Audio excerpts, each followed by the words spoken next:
Nagbabala ang National Bureau of Investigation na posibleng ikaaresto ng mga vlogger ang pagpapakalat ng fake news. Ang PNP naman pumalag sa malisyosong interpretasyon sa video ng isang pulis na kasama sa pag-aresto kay dating Pangulong Rodrigo Duterte. Nasa frontline ng balitang yan si Brian Basa.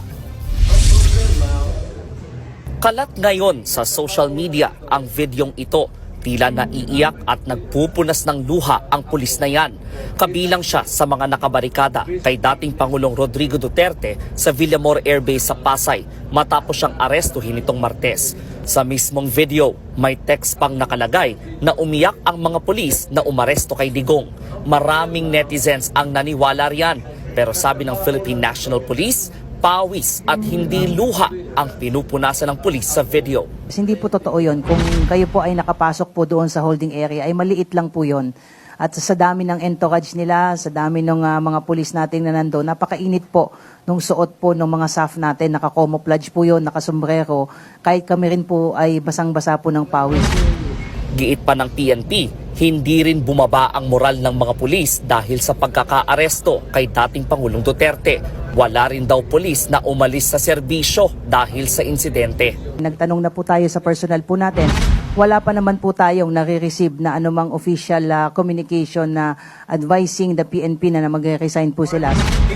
Bukod sa video ng mga pulis, kalat din online ang mga post na hinarang daw ng mga otoridad si First Lady Liza Araneta Marcos sa kanyang pagbisita sa United States. Paglilinaw ng Malacanang, hindi yan totoo at hindi hinuli ang First Lady habang siya ay nasa Los Angeles.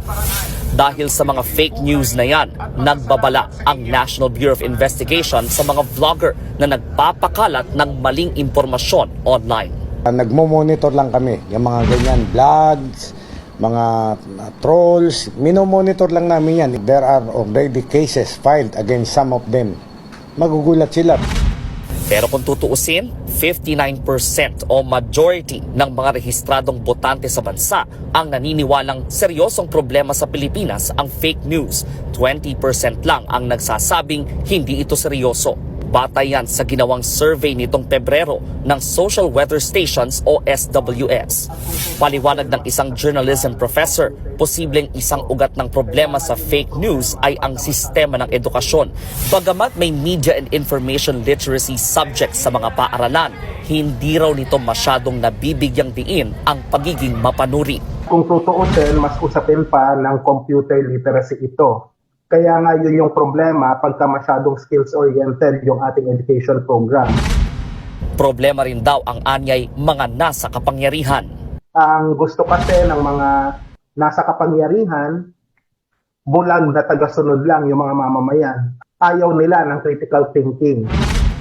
Payo ni Professor Araw, para hindi mabiktima ng fake news, huwag umasa sa iisang source ng mga nakikitang post. Kung hindi sigurado, i-check ang nakitang post sa TV, dyaryo at radyo. Tingnan din kung lehitimong page o news site ang nag-post. Nagbabalita mula sa Frontline, Brian Basa, News 5.